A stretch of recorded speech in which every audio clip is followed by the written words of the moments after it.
नमस्कार दोस्तों, स्वागत है आपका आज की इस सीरीज़ में जिसका नाम है थिंक अगेन। आज की वीडियो का नाम है दोस्तों बेनिफिट्स ऑफ डाउट। कि जब भी आप किसी चीज़ पर डाउट करते हैं, चाहे दूसरों पे चाहे खुद पे, स्पेशली खुद पर, तो उसके फ़ायदे क्या हैं। मोस्टली 3 फ़ायदे हैं, मैं आपको पहले बता दूं। लेकिन मुझे पता है ये तीनों फ़ायदे आप भूल जाएंगे, या शायद आपको पता होगा और इसलिए आपको लगेगा कि क्या फ़ायदा ये जान करके।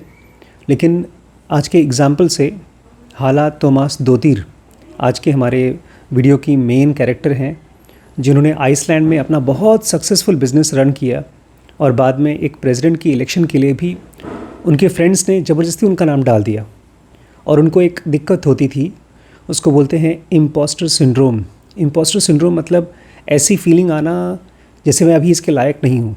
मुझे अच्छे से याद है, आज से तकरीबन 10-15 साल पहले मैं एक स्कूल में गया था, मुझे एज ए स्पीकर बुलाया गया था। और जैसे ही मैं लोगों के सामने माइक लेकर खड़ा हुआ, मैं एक शब्द नहीं बोल पाया, मैं एकदम ब्लॉक हो गया। मैंने बहाना कर दिया और वहाँ से चला गया। मैंने कह दिया मेरी तबीयत ख़राब है। तो वो सचमुच में वो बहुत स्ट्रांग फीलिंग थी मेरे अंदर में, क्योंकि मुझे बताया गया था उस स्टेज पर पहले APJ कलाम जी ने लेक्चर दिया था और मुझे भी वहीं से बोलना था, बट मैं कर नहीं पाया। आकर के मैंने तैयारी की, बहुत तैयारी की। उसके बाद मैंने सैकड़ों अलग अलग स्कूल्स में अलग अलग पोडियम्स में लेक्चर दिए और दोबारा कभी भी मुझे वैसा ब्लॉक नहीं फील हुआ। और थैंक्स टू इम्पोस्टर सिंड्रोम, ये फीलिंग जहाँ पर आपको लगता है कि मुझे ये चीज़ अभी ठीक से आती नहीं है, इसको समझाने के लिए मैं 2 और एग्जांपल छोटे छोटे बताना चाहता हूँ। उसके बाद आप इस वीडियो को स्टार्ट करिएगा। 2 बच्चे हैं मेरे कॉन्टैक्ट में। एक जो बोलती है मुझे चाहे IAS की तैयारी करनी हो, चाहे बैंक PO की तैयारी करनी हो, मैं एकदम कॉन्फिडेंट हूँ, दोनों निकाल लूँगी।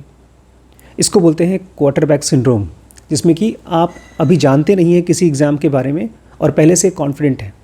और दूसरी बच्ची जो कि खुद उसने बैंक PO का एग्ज़ाम क्रैक किया, शुरू से बोल रही थी सर मैं इस लायक नहीं हूँ कि मैं एग्ज़ाम को क्रैक कर सकूँ। और अब उसके पेरेंट्स उसको बोल रहे हैं तुम IAS की तैयारी करो, तुम क्रैक कर सकती हो। और अभी भी उसको ये लगता है कि नहीं सर, मैं इस लायक नहीं हूँ। तो ये जो मैं इस लायक नहीं हूँ, ये फीलिंग बड़ी पॉजिटिव है। आमतौर पे हमें कहा जाता है कि नहीं पॉजिटिव फील करो, कोशिश करो, कर सकते हो, कॉन्फिडेंस फील करो। लेकिन मैं आपसे उल्टा कहना चाहता हूँ, कॉन्फिडेंस फील करने की ज़रूरत नहीं है, डाउट फील करने की ज़रूरत है, और वो भी अपने ऊपर। तो इसलिए ये पूरा सीरीज़ को देखिएगा। थिंक अगेन नाम से है, BDM की सीरीज़ है। और आप सभी दोस्तों के लिए गुड न्यूज़ है, हमने सारे कोर्सेज़ के रेट्स कम कर दिए हैं। चाहे जेनोगा स्पिरिचुअलिटी हो, चाहे BDM हो, WBX है, या सॉलिड मनी रूल्स हैं, ये 4 बेसिक हमारे पास कोर्सेज़ हैं। और इसी के अंदर में वो सारी सीरीज़ हैं जो अभी आप देखना चाहते हैं। तो आप जाकर के dkbrains.com पे चेकआउट कर सकते हैं। और आइए शुरू करते हैं इस वीडियो को। नमस्कार दोस्तों, स्वागत है आपका इस सीरीज़ में जिसको हम कहते हैं थिंक अगेन। इसमें हम लोग 3 पार्ट में ये सीखेंगे कि कैसे मन में चलने वाले विचारों को, अपने गलत धारणाओं को, गलत ओपिनियंस को, गलत मतलब जिसके वो रिज़ल्ट नहीं आते जो हम चाहते हैं, गलत रिज़ल्ट लेकर आते हैं, उन विचारों को रिप्लेस कर सकें, बदल सकें। इस सीरीज़ का नाम है थिंक अगेन। फर्स्ट पार्ट में हम लोग अभी सीख रहे हैं कैसे आप अपने इंडिविजुअली थिंक अगेन कर सकते हैं, अपने माइंड के थॉट्स को कैसे चेंज कर सकते हैं। और चैप्टर चल रहा है armchair quarterback and imposter. बहुत ही बढ़िया चैप्टर है, क्योंकि ये आर्म चेयर क्वार्टरबैक का एक जो एग्जाम्पल दिया गया है, वो एक फ्रेमवर्क है, एक ढांचा है जिसमें आप अपनी बेवकूफ़ी को पहचान सकें। आर्म चेयर क्वार्टरबैक मतलब वो लोग जो मैदान में खेलते नहीं हैं, बाहर बैठ करके या TV में देखते हैं और बोलते हैं अरे यार इसको ऐसे बॉलिंग करनी चाहिए, इसको ऐसे बैटिंग करनी चाहिए। या कोई आदमी बिजनेस धंधे में नहीं है और वो कमेंट कर रहा है कि यार इससे अच्छा तो ऐसे धंधा करना चाहिए, मैं होता तो ये करता। इसको बोलते हैं आर्म चेयर क्वार्टरबैक। ये हम सब हैं। जैसे आप भी अभी बोल रहे थे ना कि भगवान को ऐसे नहीं करना चाहिए, ऐसे करना चाहिए। भगवान के ऊपर ही हम लोग आर्म चेयर क्वार्टरबैक कर रहे हैं। पहले थोड़ा बहुत भगवान जैसे बन जाएं, उसके बाद भगवान को सिखाएं क्या करना है क्या नहीं करना। और दूसरा एग्जाम्पल दिया इम्पोस्टर सिंड्रोम का, जिसमें वो लोग आते हैं जो है तो अंदर से लायक, लेकिन उनको लगता है कि यार मेरे अंदर अभी वो क्वालिटी नहीं है जो मैं चाहिए। तो ये एक तरह की कॉन्फिडेंस की कमी लगती है, बट ये अच्छी चीज़ है। आपको हमेशा जितना आता है, जितना कर सकते हैं, उससे कम कॉन्फिडेंट होना चाहिए, तो आपसे गलतियां कम होती हैं। और आज हम लोग पढ़ने वाले हैं बेनिफिट्स ऑफ डाउट। मन में जब भी डाउट उठता है, चाहे हमको उठता है, चाहे हमारे आसपास के लोगों को उठता है, कोई अगर हमारे ऊपर डाउट करता है तो ख़राब लगता है। हम अगर किसी चीज़ के लिए बहुत डाउट में हैं, डर रहे हैं, तो ख़राब लगता है, लेकिन वो बहुत काम की चीज़ है। डाउट बहुत बेनिफिशियल है। Just a month and a half before Iceland's presidential election, Halla Tomasdottir was pulling at only 1% support. एक लेडी है हाला तोमेसदोतिर, हाँ, ये लड़की अपना बहुत अच्छा बिजनेस चला रही थी औरत, और आइसलैंड की पूरी बैंकिंग सिस्टम रुपया पैसा डूब गया, फिर भी इस औरत का अपना कंपनी सक्सेसफुली चलता रहा। और एक दिन ये बेचारी अपने घर की सफाई कर रही थी, तब तक से इसको किसी फ्रेंड ने कहा कि तुम फेसबुक पे देखो, लोग कह रहे हैं कि तुमको आइसलैंड का प्रेसिडेंट के लिए इलेक्शन लड़ना चाहिए। तो पहले तो उसको लग रहा था अरे मैं इस लायक थोड़ी हूँ, बट धीरे धीरे उसको लगने लगा कि नहीं यार, ट्राई कर सकती हूँ। और फिर इसके ऊपर पोलिंग हो रही है, लोगों से पूछा जा रहा है कि कितने लोग वोट देंगे। क्योंकि ऑपोजिट में डेविड ऑटसन भी खड़ा था। हाँ, सही बात है, क्योंकि उसके अगेंस्ट में जो डेविड ऑटसन नाम का एक आदमी खड़ा था। कहा जाता है 2008 में जो दुनिया में सबसे बड़ी क्राइसिस आई थी, पैसे रुपए की मंदी आई थी, वो डेविड ऑटसन उसमें एक आदमी था, उसकी वजह से आई थी। तो जब इसने पोलिंग कर देखा तो खाली 1% लोग इसको सपोर्ट कर रहे थे, हाला तोमेसदोतिर को। To focus on the most promising candidates, the network airing the first televised debate announced that they wouldn't feature anyone less than 2.5% of the vote। और कौन सबसे अच्छा कैंडिडेट है, इस चीज़ के लिए वहाँ का जो टीवी चैनल था बोलता है कि जो लोग 2.5% से ज़्यादा पोलिंग नहीं पाएंगे, उसको हम लोग अपने यहाँ बुलाकर इंटरव्यू नहीं लेंगे। और ये बेचारी का पोलिंग कितना था, कल 1% लोग वोट कर रहे थे। On the day of debate, हाला एंडेड अप बेयरली स्क्वीकिंग थ्रू। और जिस दिन डिबेट थी उस दिन मुश्किल से 2.5% तक पहुंच गई, मतलब इसको बुलाने का हो गया कि इसको बुलाया जाएगा। Over the following month her popularity sky rocketed. अंदर घुसी किसी तरह से 2.5 तक पहुंच गई। उसको 1% लोग दे रहे थे, 1% से 2.5% पर किसी तरह से पहुंची, स्क्वीक करी। और फिर अगले महीने में उसकी पॉपुलैरिटी, उसका फेम स्काई रॉकेट कर गया, बहुत तेज़ उठ गया। She wasn't just a viable candidate, she was one in the final 4। वो खाली एक वायबल कैंडिडेट नहीं थी कि चलो यार इलेक्शन में लड़ ले, वो 1 in the 4 थी। जो 4 सबसे बड़े बड़े कैंडिडेट थे उसमें से एक ये थी। A few years later when I invited her to speak to my class, Halla mentioned that the psychological fuel that propelled her meteoric rise was none other than imposter syndrome। Author कहते हैं कुछ साल बाद मैंने उनको बुलाया अपने पास और एक उनका इंटरव्यू लिया, तो बोलती हैं कि पहले मुझे कोई जानता नहीं था, बहुत कम लोग मुझे वोट कर रहे थे, लेकिन जिस वजह से मुझे इतनी प्रसिद्धि मिली, वो फ्यूल, वो पेट्रोल था इम्पोस्टर सिंड्रोम। मेरा ये मानना कि मुझे नहीं आता जिस काम के लिए लोग बुला रहे हैं, मैं कोई नेता नहीं हूँ, ये मैं मानती थी शुरू से, इसी वजह से मैं फेमस हुई। Feeling like an imposter is typically viewed as bad thing. आमतौर पे जब हम लोगों को इम्पोस्टर की फीलिंग आती है तो ख़राब माना जाता है। इम्पोस्टर मतलब नकली दिखाना। जैसे एक बार एक बहुत फेमस साइंटिस्ट था, वो जा के लेक्चर दिया करता था कोई फिज़िक्स के बारे में, बड़ी मुश्किल चीज़ के बारे में। कम से कम 50, 60, 70, 100 बार लेक्चर दे देकर बोर हो गया, और जहाँ जाता था उसका ड्राइवर भी जाता था, वो भी वहीं बैठा रहता था। तो एक दिन उसको सूझी बात, उसने कहा आज बदलते हैं यार। ड्राइवर को बोलता है यार तुम एक काम करो, तुम जाओ मेरी जगह लेक्चर दे के आओ, मैं बैठा रहूँगा पब्लिक में। तो ड्राइवर को भी उसकी पूरी बात याद हो गई थी। ये ऐसा ही जैसे IESM, अगर किसी ने मेरा IESM 10 बार, 20 बार, 50 बार सुन लिया तो बताएगा आई सेंटर क्या है, ई सेंटर क्या है, सेंटर क्या है। तो ड्राइवर बोलता है हाँ कर देंगे। ड्राइवर गया और वो भी अपना लेक्चर देकर आ गया 15-20 मिनट में, तालियां बज गई। फिर जब ऐसी सभाएं होती हैं तो लोग सवाल पूछते हैं, सर एक आध सवाल पूछना है। तो पब्लिक में से एक बुद्धिमान आदमी हमारे प्रतीक जैसा उठा, बोला हमको सवाल पूछना है। तुमने बड़ा मुश्किल से सवाल पूछा, तो ड्राइवर बोलता है, पब्लिक को नहीं पता कि ये ड्राइवर है, क्योंकि वो पुराना ज़माना था, लोग शक्ल नहीं पहचानते थे। तो ड्राइवर बोलता है, ये इतना आसान क्वेश्चन, ये तो मेरा ड्राइवर भी बता देगा, चलो उठो भाई तुम बताओ इनको सवाल का जवाब। तो उस ड्राइवर को क्या फील हो रहा था, इम्पोस्टर, कि मैं नकली फर्जी हूँ। तो आइंस्टीन की कहानी थी, कोई बता रहा था शॉर्ट में। अच्छा, तो इम्पोस्टर सिंड्रोम मतलब नकली महसूस करना हम लोग मानते हैं कि खराब चीज़ है, और इसके पीछे वजह भी है। Chronic sense of being unworthy can breed misery, crush motivation and hold us back from pursuing our ambition. जब भी हमको ये फील आता है, जैसे यहाँ पर वैभव को ये फील आता होगा कि मैं तो फिल्म मेकर ही हूँ, यही होता है ना।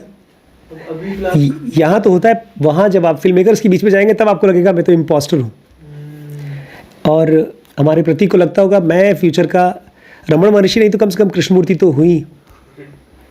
या श्रीश को क्या लगता है, मैं तो कुछ नहीं हूँ, मैं तो भगवान, कौन सा गाना है, मैं तो नहीं हूँ इंसानों में।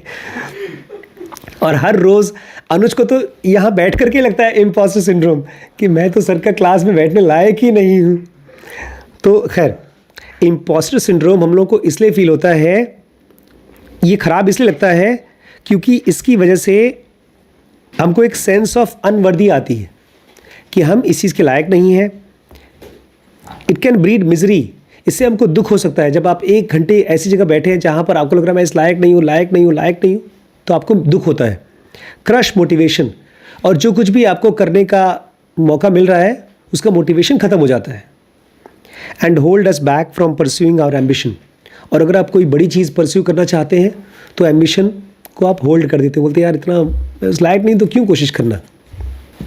देखिए, मेरे पिताजी को हमेशा ये लगता रहा बचपन से ही कि मैं बिज़नेस करूँगा तो नौकरी छोड़नी पड़ेगी, तो उन्होंने कभी बिज़नेस ट्राई नहीं किया।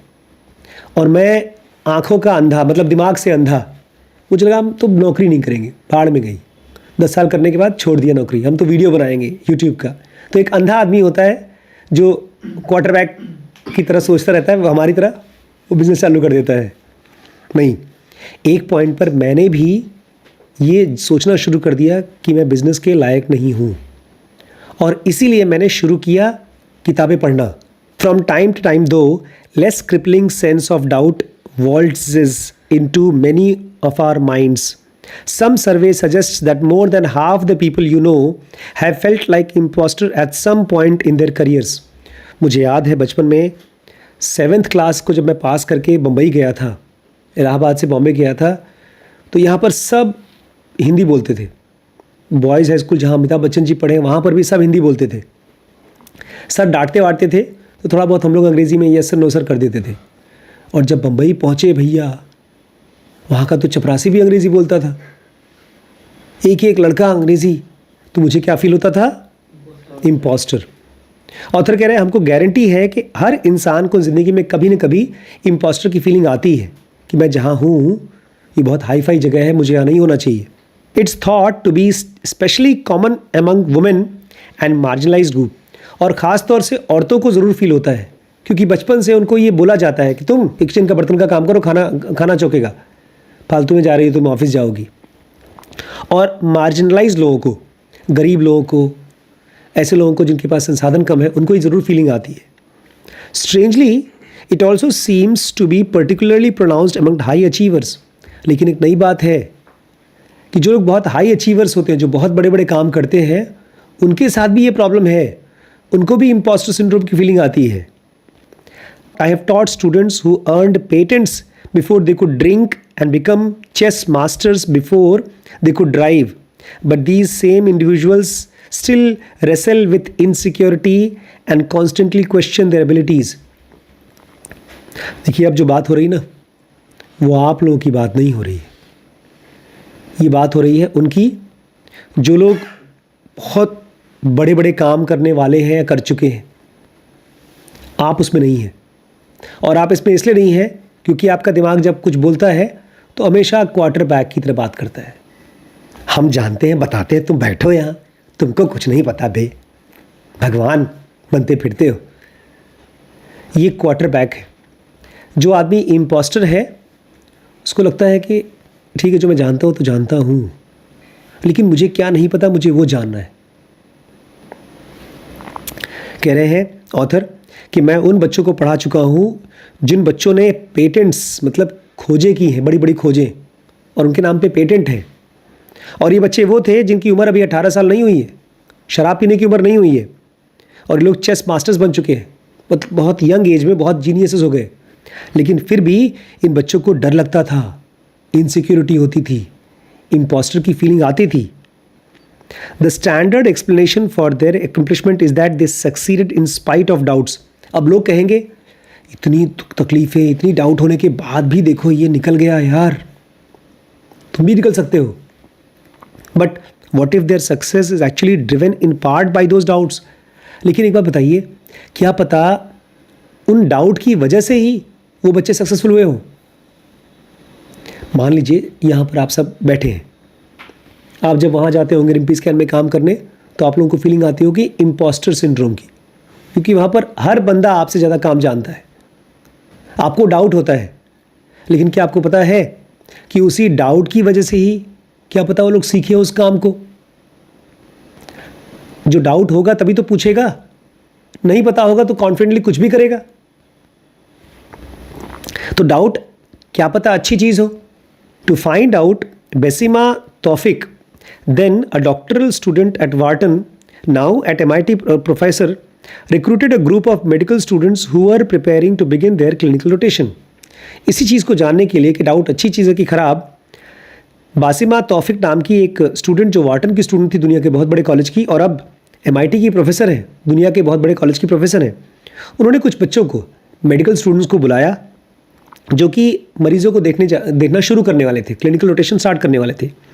She had them interact for more than half an hour with actors who had been trained to play role of patients presenting symptoms of various disease.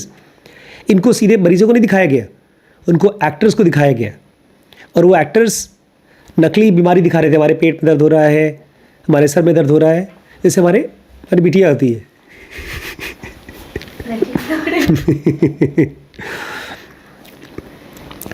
बासिमा observed how the medical students treated patients. और फिर बासिमा देख रही थी कैसे ये बच्चे जो medical students हैं मरीजों को कैसे ट्रीट करते हैं। And also tracked whether they made the right diagnosis. और फिर ये भी देख रही थी क्या ये लोग सही डायग्नोसिस बना रहे हैं, मतलब जो बीमारी, जैसे मैं आपसे पूछता हूँ कि एक आदमी को सांस फूल रही है ज़ोर से, पिछले 3 दिन से ऐसी सांस फूल रही है कि उसको रात भर नींद नहीं आती, तो क्या डायग्नोसिस होगी? आप चाहें तो मुझसे पूछ सकते हैं, कोई क्वेश्चन पूछना हो तो। अस्थमा, और कोई आंसर? इन्फेक्शन, हार्ट की बीमारी हो सकती है, अस्थमा हार्ट इन्फेक्शन हो सकता है, एंजाइटी हो सकती है, और कोई बीमारी? कैंसर हो सकता है, लंग का कैंसर भी हो सकता है, और डायबिटीज़ हो सकती है, निमोनिया भी हो सकता है। इसके लिए आपको वो टिपिकल क्वेश्चन पूछने होंगे। सबसे पहला क्वेश्चन हम लोग पूछते हैं क्या परेशानी है, दूसरा पूछते हैं कब से परेशानी है। अगर 2-3 दिन की परेशानी है तो अक्यूट प्रॉब्लम है, तो कैंसर हटा दूंगा मैं। कैंसर बहुत दिनों के बाद पता चलती है, शुरू में नहीं मालूम पड़ता।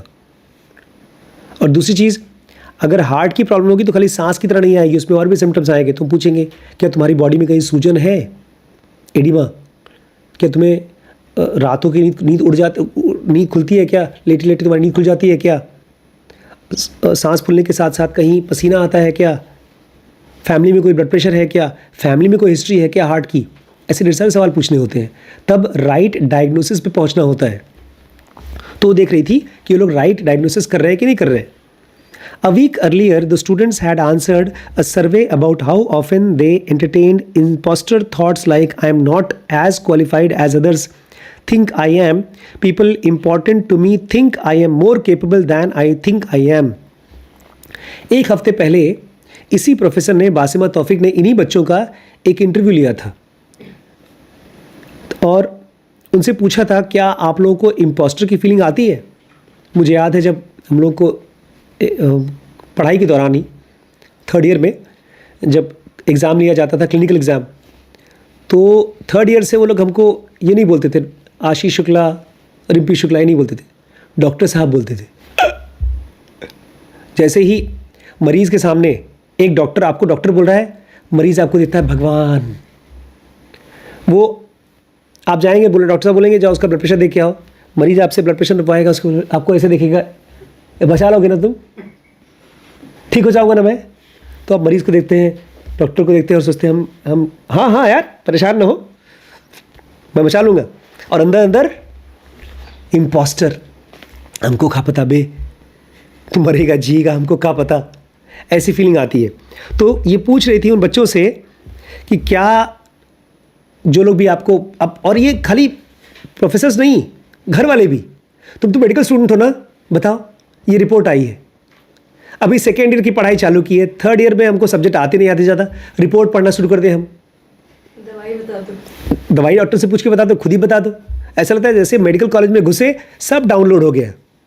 तो ये पूछती हैं कि क्या आपको इम्पोस्टर की फीलिंग आती है, क्योंकि आपके आसपास के लोग आपको डॉक्टर्स मानते हैं। तो those who self-identified as imposter didn't do any worse in their diagnosis, and they did significantly better when it came to bedside manners. They were rated as more empathetic, respectful, and professional, as well as more effective in asking questions and sharing information.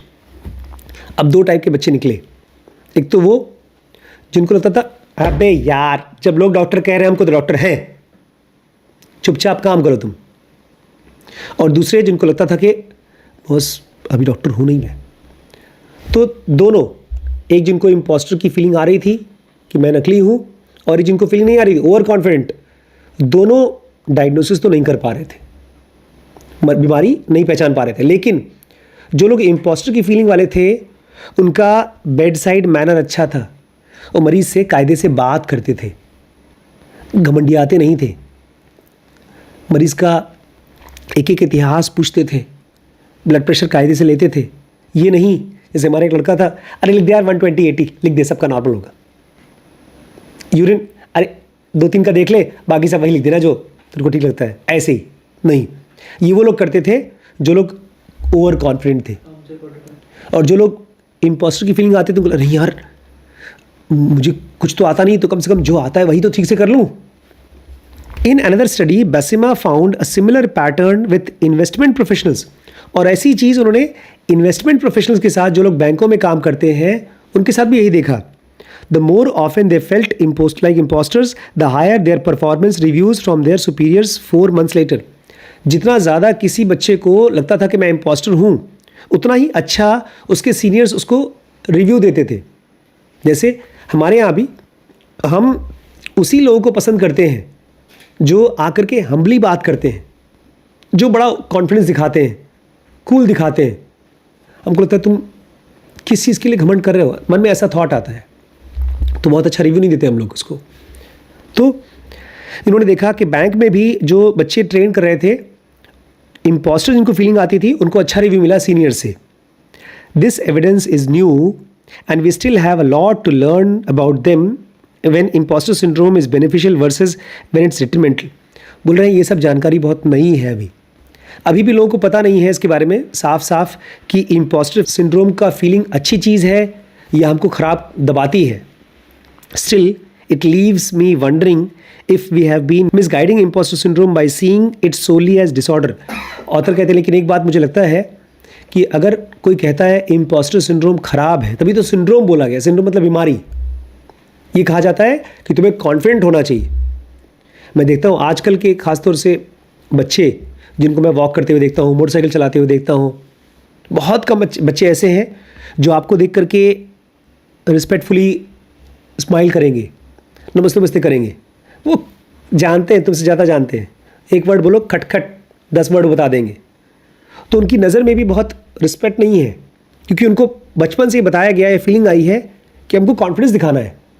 Author कह रहे हैं कि अभी भी पता नहीं कि impostor syndrome ज़्यादा अच्छी चीज़ है कि कॉन्फिडेंस दिखाना ज़्यादा अच्छी चीज़ है।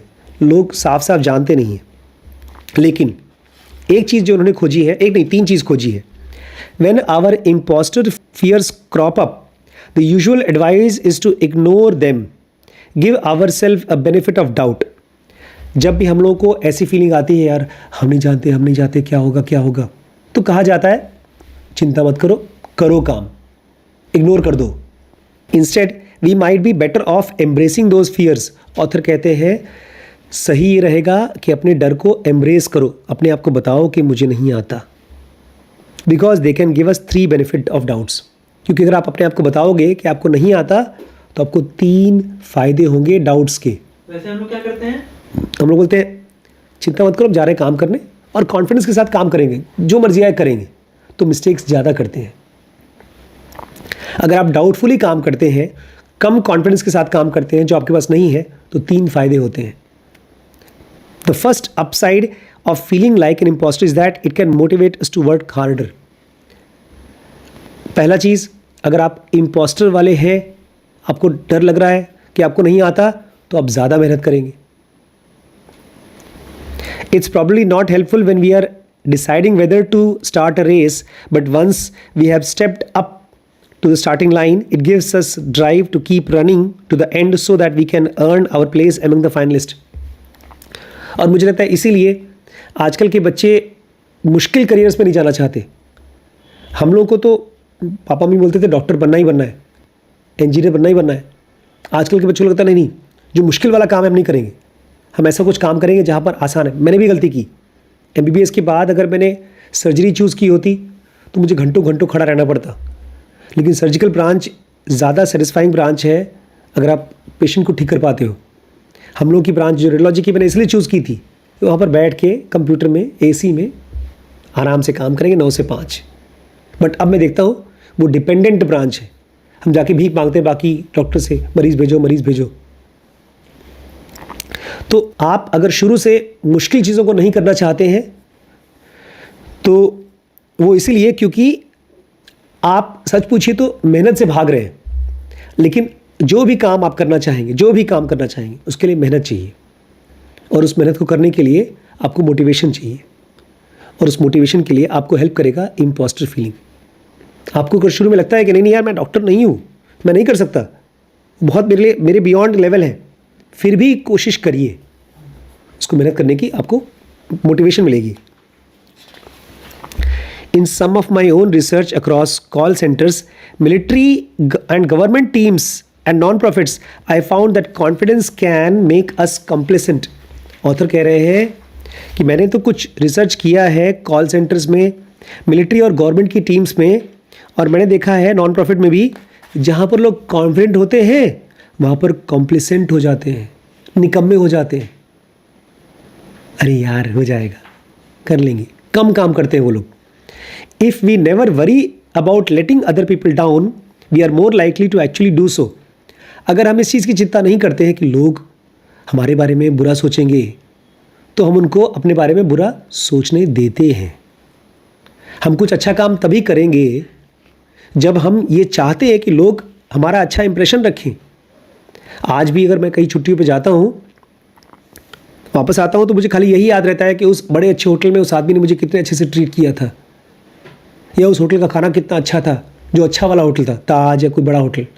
उसके लिए उन लोगों ने, जो लोग काम कर रहे थे, उन्होंने इस चीज़ के बारे में सोचा कि मैं अपना अच्छा इंप्रेशन डालना चाहता हूँ।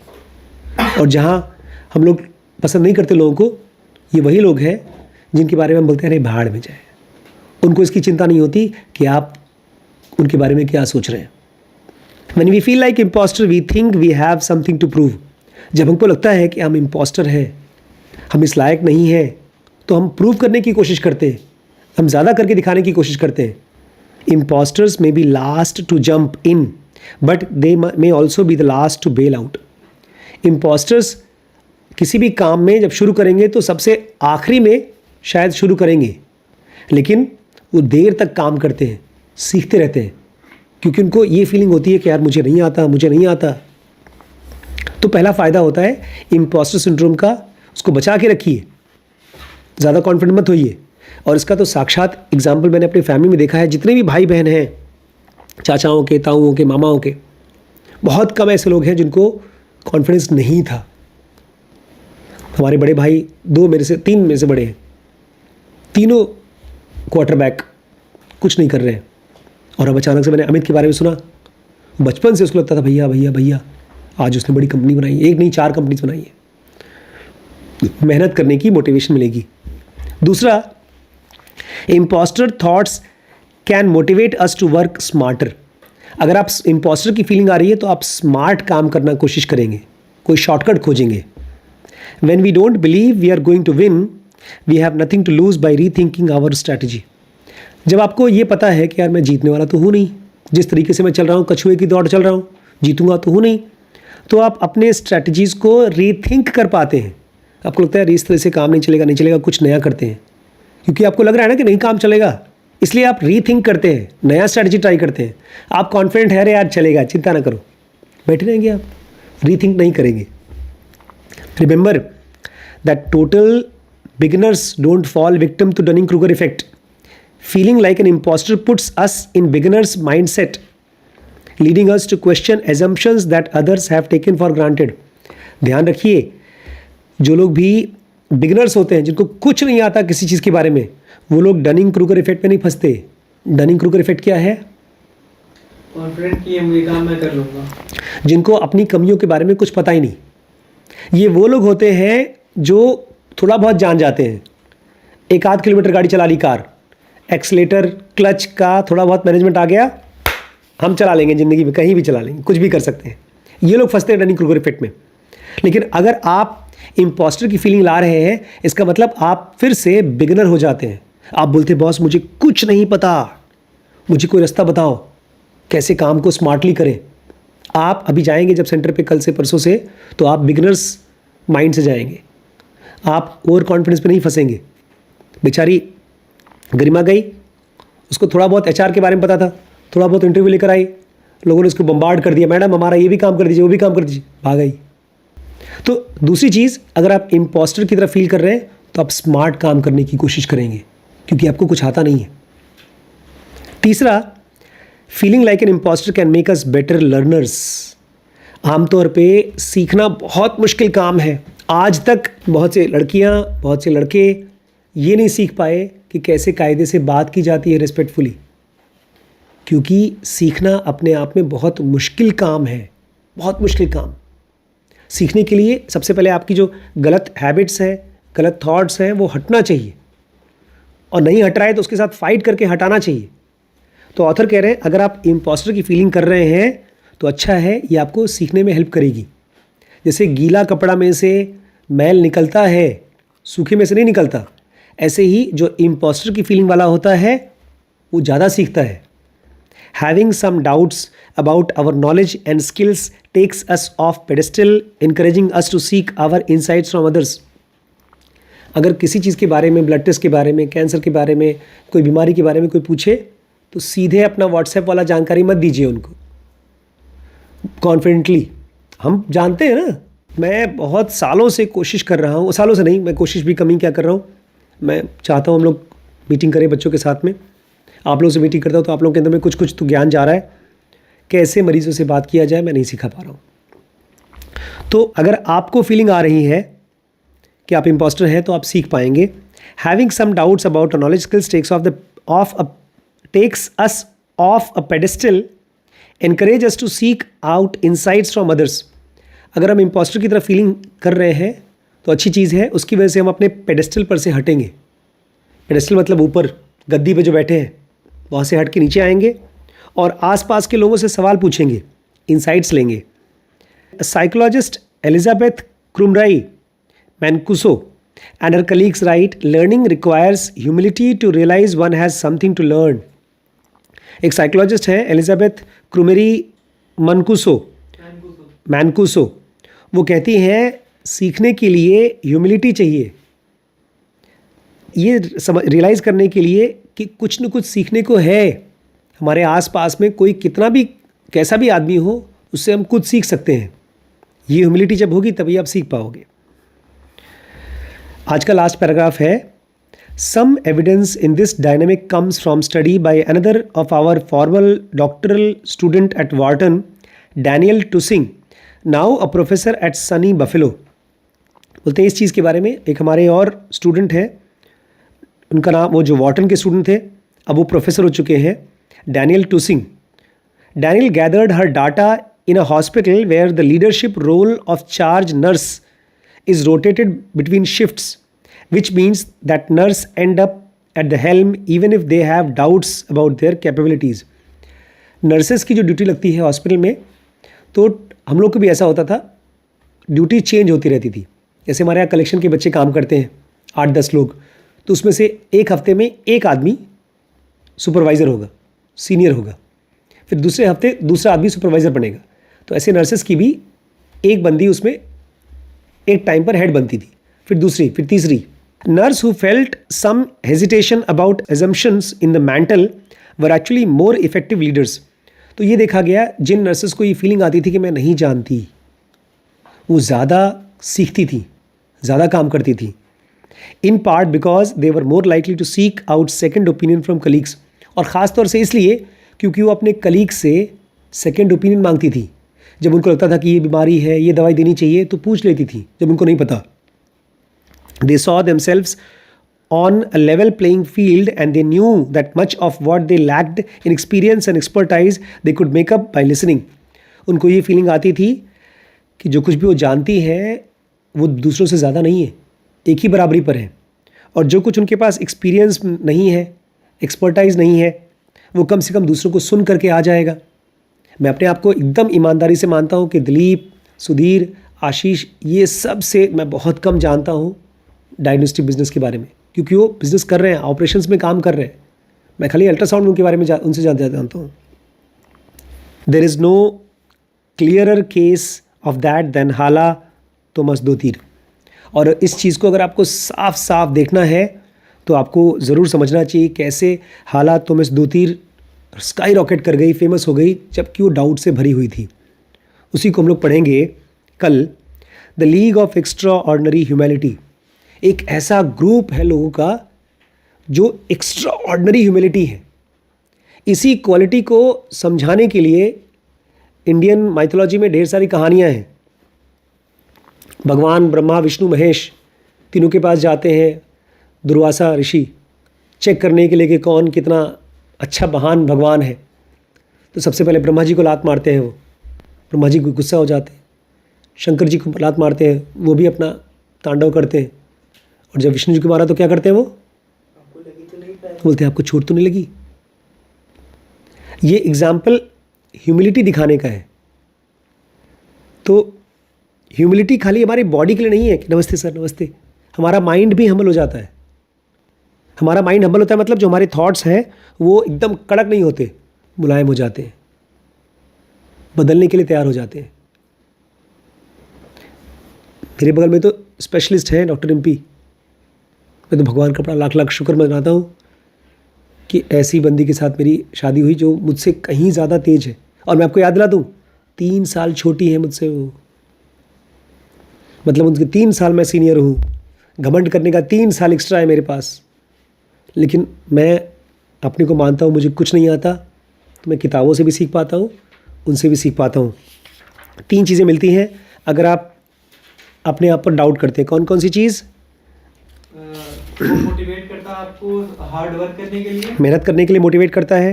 दूसरा, मोटिवेट करता है स्मार्ट बनने के लिए, स्मार्ट वर्क करने के लिए, शॉर्टकट खोजने के लिए हेल्प करता है. तीसरा, वो आपको बेटर लर्नर बनाएगा. जो कुछ भी है आप सीखते हैं, बार बार पूछते हैं.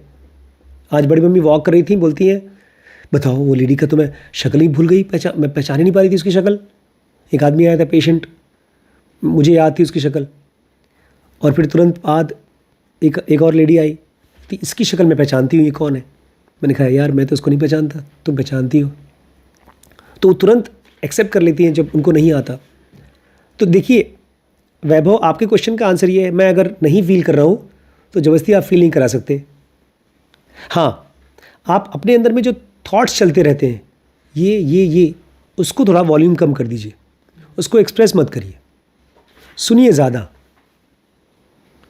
जहाँ ज़्यादा सुनेंगे वहाँ पर ये जो बोलने वाली क्वालिटी है इम्पोस्टर वाली, वो शांत हो जाएगी.